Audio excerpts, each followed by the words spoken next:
Hey there, it's another beautiful day. Let's watch some stuff.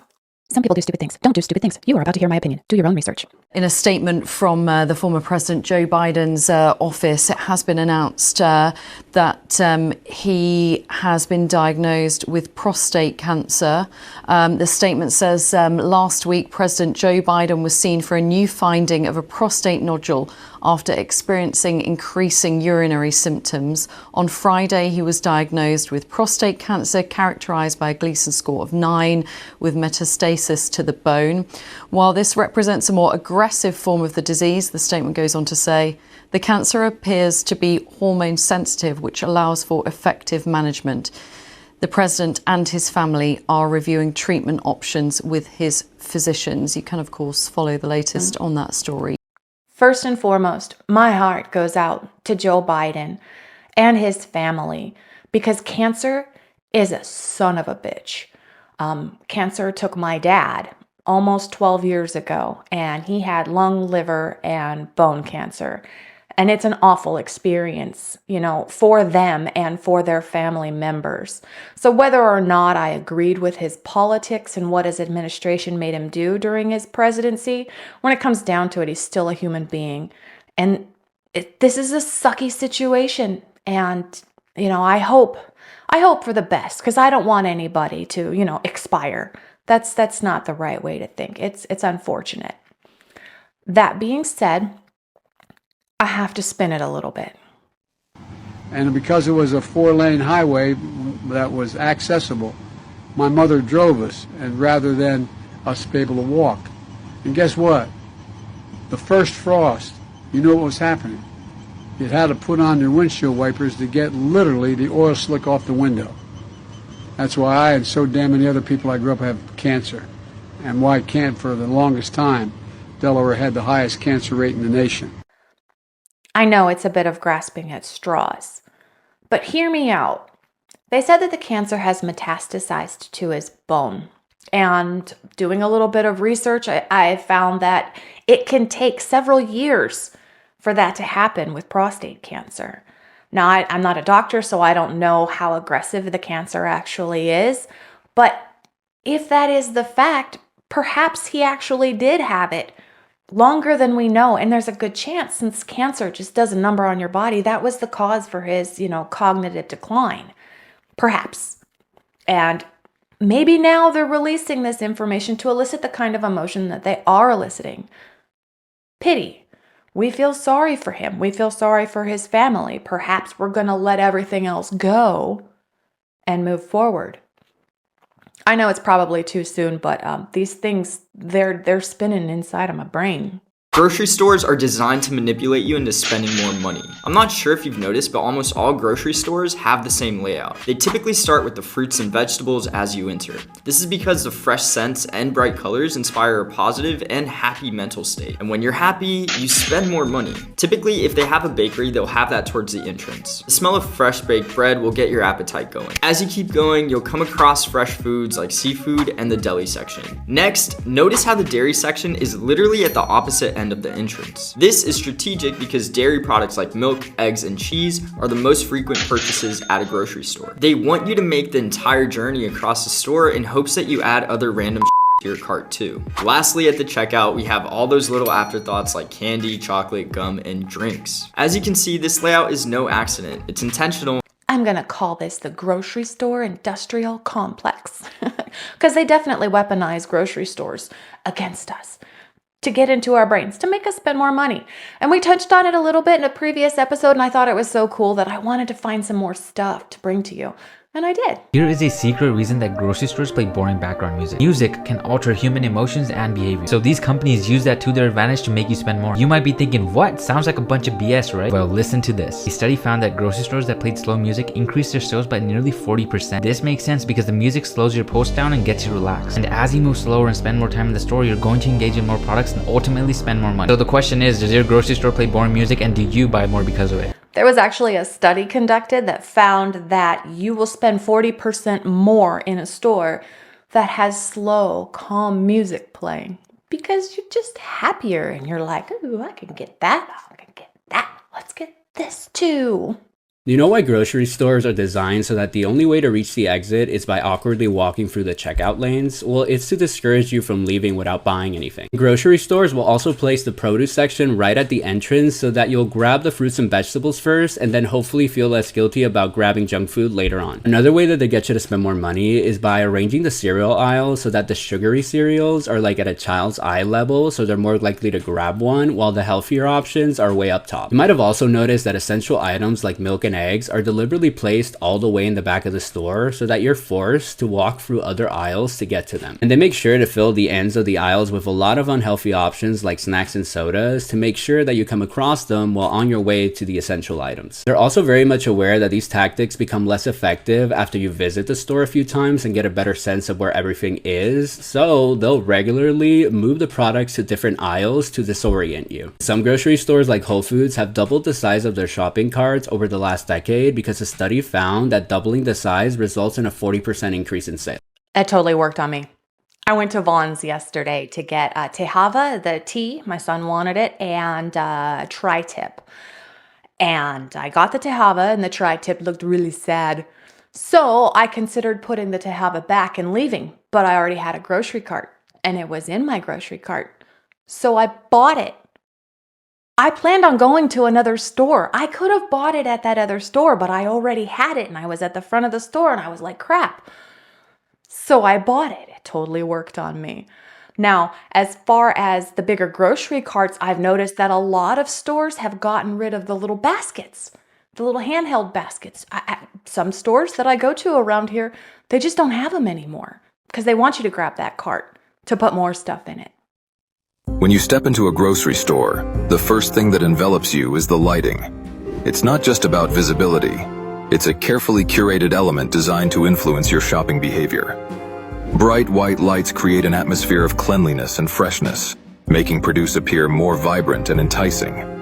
This is more than aesthetics. Research indicates that lighting enhances perceptions of quality. The color temperature also plays a crucial role. Warmer lights evoke comfort, often found in bakery sections, guiding you to indulge in fresh pastries. Meanwhile, cooler, bluish tones typically dominate the dairy and meat aisles, projecting a sense of sterility and freshness. Spotlights highlight seasonal products or promotions, directing your gaze and encouraging impulse purchases. Additionally, strategically placed ambient lighting can create a sense of spaciousness, leading you to explore more aisles. The science of grocery store lighting goes beyond mere illumination. It is an orchestrated dance of psychology and marketing. Each flicker of light is designed to shape your choices, enhancing your shopping experience and influencing your decisions without you even realizing it.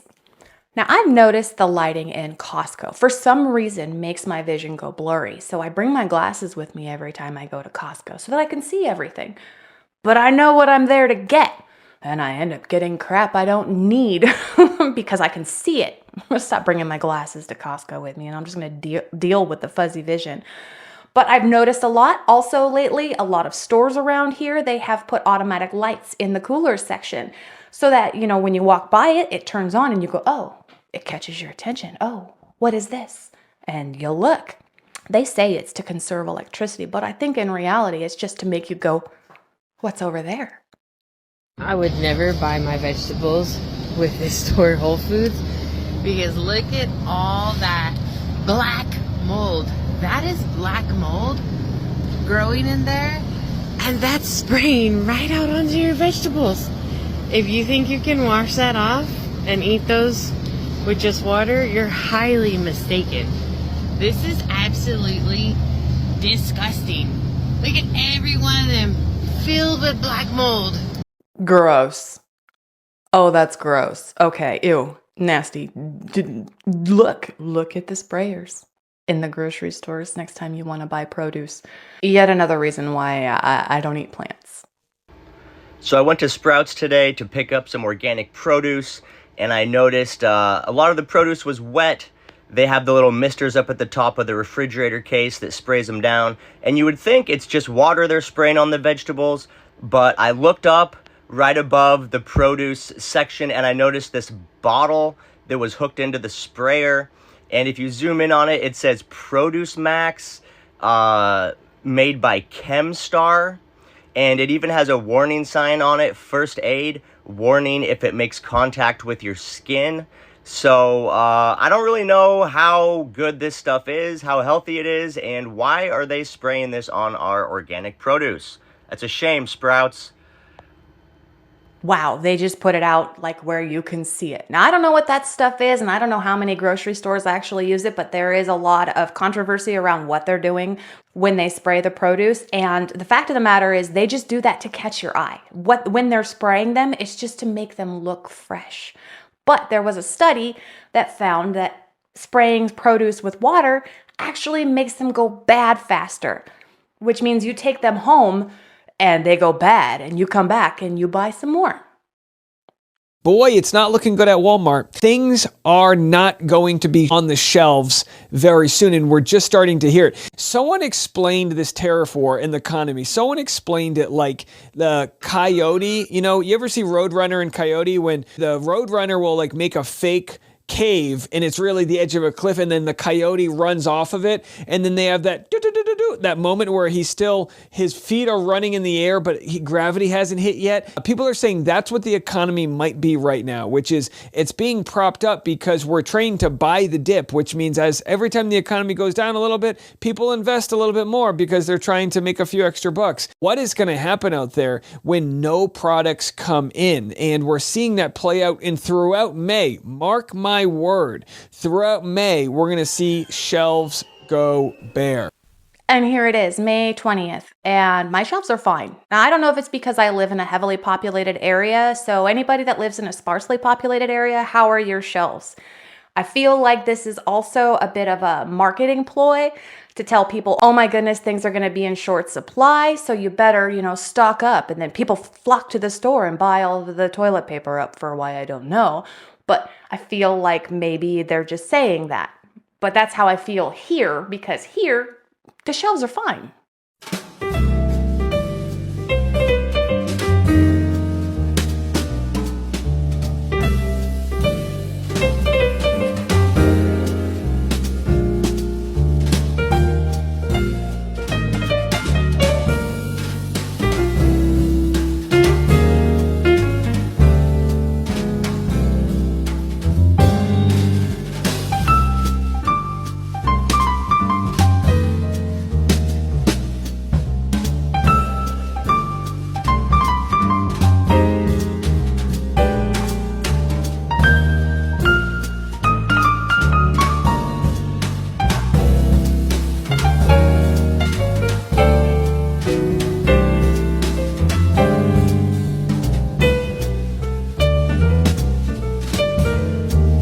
Walmart seems to be doing okay. Now, admittedly, it's been quite a while since I've been into a Walmart. Maybe I should drop by one and see what their shelves look like. So I'm in Dollar General, or Dollar Tree rather. The shelves are bare. You think that these tariffs and the stuff that we get from China is not coming because the shelves are bare. I have never seen it this empty. This is crazy. It's almost like pandemic level. There's nothing in here. Well, that particular Dollar Tree doesn't seem to be doing very well. It's been a while since I've been in a Dollar Tree as well. Perhaps I should visit one. There's one right down the street. It used to be a 99 cents only store until it went belly up, and now it's a Dollar Tree, and I haven't gone in there in a while either. Because they rip you off. Okay, you know that stuff that you impulse buy when you're standing in the grocery store waiting to check out? That is not by accident. We are unloading inventory. I'm not going to tell you from what store, but I will tell you it is a huge franchise, but this is literally what the box is labeled. It literally says impulse buy. Impulse buy, novelty item. It's got the little fans here and tells you to put it beside the cash register. So no, it's not your fault. They literally do that on purpose. The grocery store industrial complex. Yeah, they totally do. I was at Stater Brothers yesterday after Vaughn's was unsuccessful, even though they still made me buy something. And I was standing in line, and I see over in the corner of my eye chicharrones. And I love me some chicharrones. And they were super cheap. They were the store brand, but they were barbecue. And barbecue chicharrones is gross. So I was like, ooh, I wonder if they have the regular ones. And I didn't even go there for those. And I went down the aisle looking for regular, original, frickin' cheap chicharrones. And they got me there too. You know what confuses me? Doesn't really anger me, maybe bothers me a little bit. Just mostly confuses me though, is why the grocery stores constantly change where they are placing their product. Drives me crazy.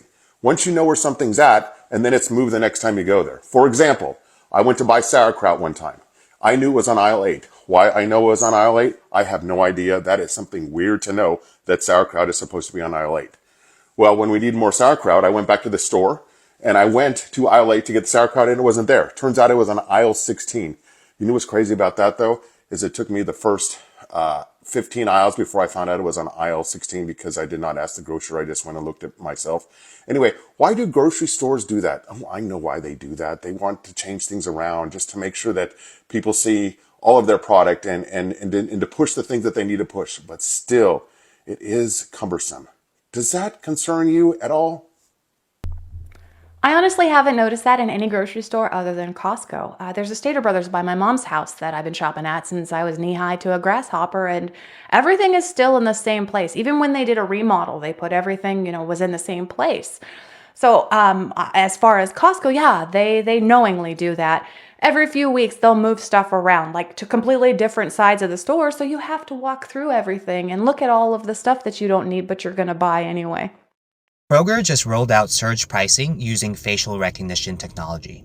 This means that Kroger has the ability to change the prices of their products depending on the image of the person buying them. Not to mention that most corporations already own a lot of our data. This means that depending on the image of the person buying the product, they could access our information and dictate that price. We can also use our image to determine how often we buy certain products and increase the price of that product. This could lead to discriminatory practices using AI as a scapegoat to charge people of different races, different socioeconomic status, different family sizes, and different dietary restrictions, different prices for the same products that they are buying. And this is the result of an economic system that cannot sustain itself.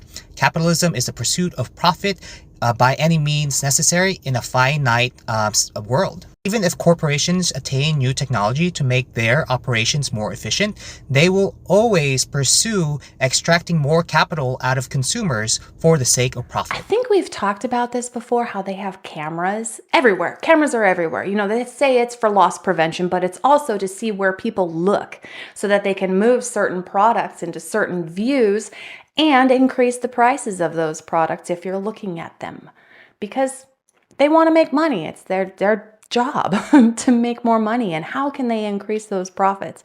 And yeah, a lot of times they do go based off of demographic. If a certain demographic comes into the store more often and they're buying a certain product, they want to place that front and center and jack up the price. Okay, that's enough grocery store stuff. Here's something else. Why wouldn't the country of the United States take a 747? But here's what's interesting to me. What the media isn't telling you, what no one's talking to you about, is this same 747 has been in negotiations for a year. The Biden administration is the one that started these conversations. It didn't start underneath the Trump administration. Why?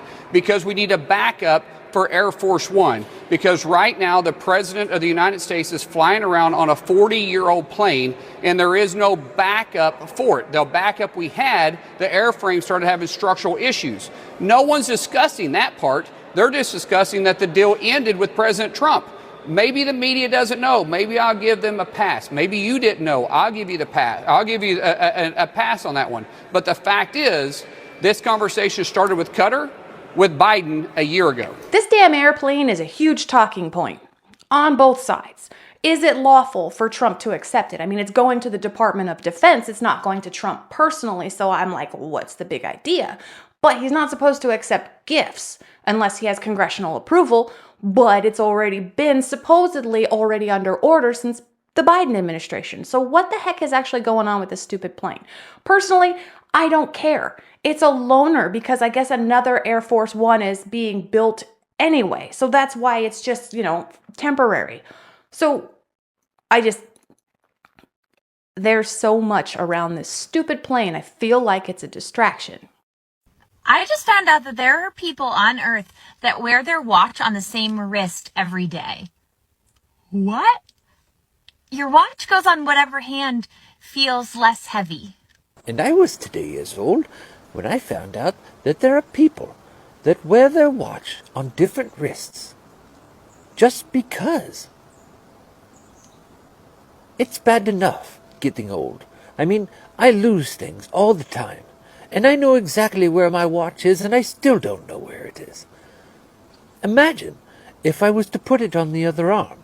I would spend the entire day looking throughout the entire house, tearing it apart, looking for my precious watch. And it's on the other wrist. Like, what is the point? Can your brain actually comprehend needing to look at the other wrist for time? That's like wiping your butt with the other hand. It's just not something that is rational or reasonable, or has some sort of point in this world. Unless you are just trying to confuse the hell out of all people on this entire planet, I'd recommend that you pick a side. Either left or right, it doesn't really matter, but stick with one side, people. I didn't know people did that. I personally wear my watch on my left wrist because I'm right-handed and it's easier to put it on with my right hand. Do you switch which wrist you wear your watch on and why? Or why not? Okay, so I found a new story and I hope it's good. It's got quite a few parts and let's start with part 1.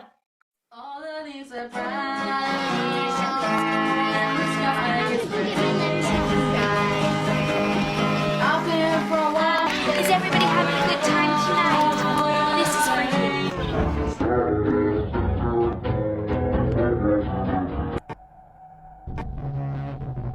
Extremely disturbing and bizarre channel. Notice the end of the videos. It's sick. Also the comments. I think it's huge. This was posted to Reddit back in December of 2020, along with a link to a channel known as Piper Rocks, a page seemingly run by a young girl who used the account to showcase her video editing skills. It was a premise that admittedly sounded both innocent and mundane, only there was something strange about the child who went by Piper. Her edits were bizarre, violent, and most of all, highly perverted, despite Piper being just a kid. It didn't take a trained eye to notice that something appeared very wrong with this account and its owner. But just how wrong it really was is something that maybe I wasn't prepared to discover, because the Piper Rocks channel was really just a scratch on the surface of a decades-old internet mystery and the beginning of a rabbit hole that takes us deeper than we've ever gone before. The original Reddit post didn't offer much in the way of context to this mysterious channel, but in the comments beneath it, a user would share that they had found a similar account that was associated with Piper Rocks, as it featured the same distinct style of editing, along with the pages literally linking to each other.